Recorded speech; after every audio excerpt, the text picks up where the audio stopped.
Umbutho we-ANC uvumile ukuba kungenzeka usatyalo somashishini abanikezela ngeenkonzo zabo kumsitho wokubhiyozela ukusekwa kwalo mbutho wawubanjele eThekwini kulo nyaka uphelileyo.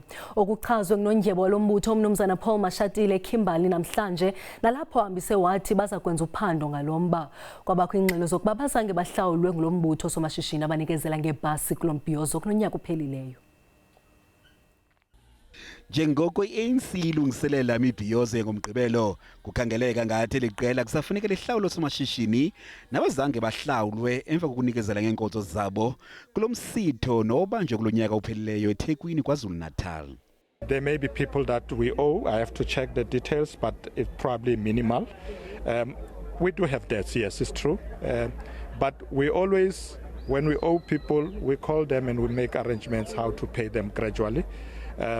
But we try, when we do our events, we budget for them first. But sometimes the problem is created by over expenditure. Umnumzana Mashatile walile ukuchaza kuba imalini i-ANC eyichitha kule mibhiyozo.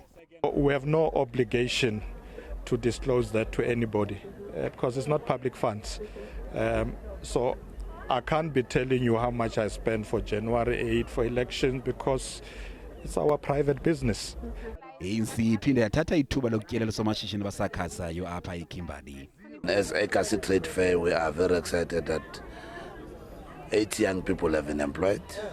More than 10 service providers have been given an opportunity. And what we did as entrepreneurs, we did a crowdfunding to ourselves and then put this thing together in partnership with the local SMMEs.